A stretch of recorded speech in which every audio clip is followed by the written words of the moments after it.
Let me say something and just stay with me for a second. Providing for your child does not automatically make you a good parent.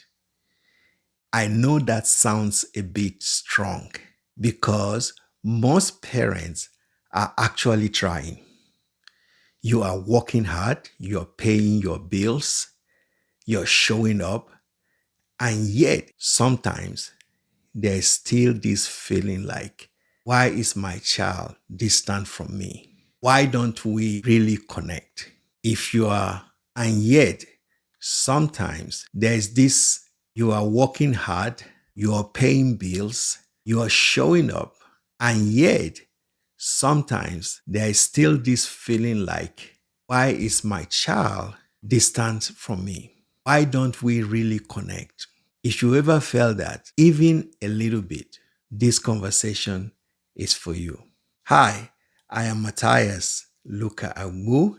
I help parents raise value driven children who grow into responsible leaders.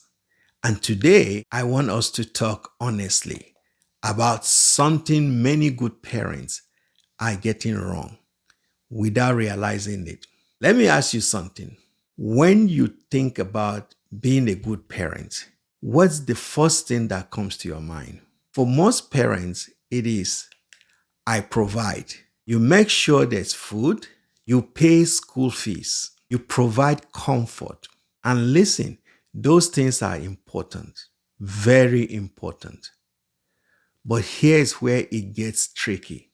A lot of parents stop there and they believe sincerely, as long as my child is okay physically, I'm doing my job. But here is something most parents don't realize. You can give your child everything they need physically and still leave them empty emotionally. Let's slow that down. A child can have everything on the inside.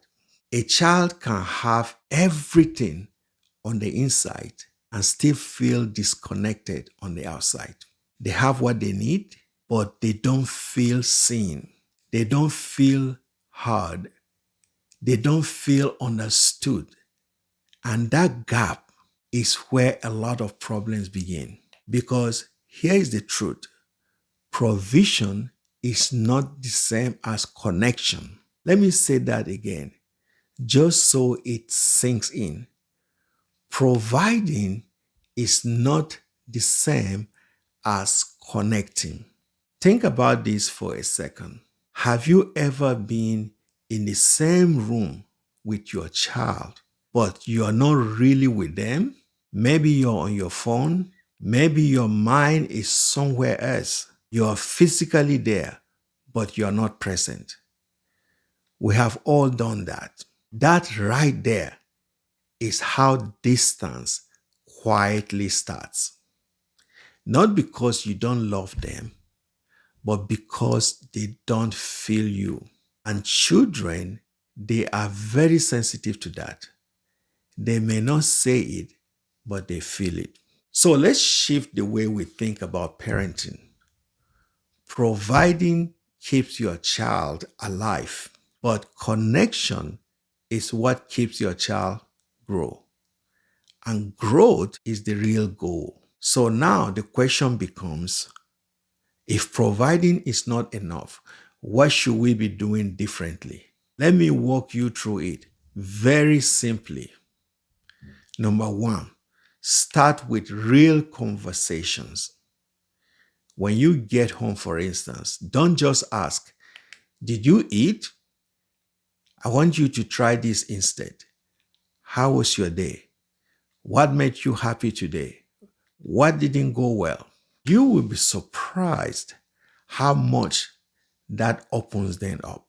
And here's the thing: it is not about having a long conversation, it is about having a real one. Number two, be present, even if it is short. You don't need hours, even 15 to 20 minutes is enough. But in that time, be fully there. No phone, no distraction, just you and your child. Because when your attention is divided, your connection is weak. Number 3, teach beyond survival. Don't just raise a child who is comfortable. Raise a child who understands values, purpose, right and wrong, because one day your money won't be there to guide them, but your values will be there for them. And if you don't teach them those values intentionally, somebody else will do, such as friends, social media, culture, and not all of it will align with what you believe. Number 4, build simple daily habits. Let me give you something practical. You can start this today. I call it bread plus life routine. Every day, share a meal and have one meaningful conversation. That is it. Simple but powerful. If you start doing this consistently, you will notice something change. Your child will start opening up more. They will talk more freely. They will trust you more. And that distance you've been feeling will slowly begin to disappear. So let me leave you with this. Don't just raise a child who is well provided for. Raise a child who feels connected to you, because at the end of the day, children don't remember everything you gave them. They remember how you made them feel. If this spoke to you, subscribe to this channel. And in the next video, we are going deeper. Good parents don't always raise good children. Here is why. That one will challenge how you think about parenting even more. Let's build this the right way.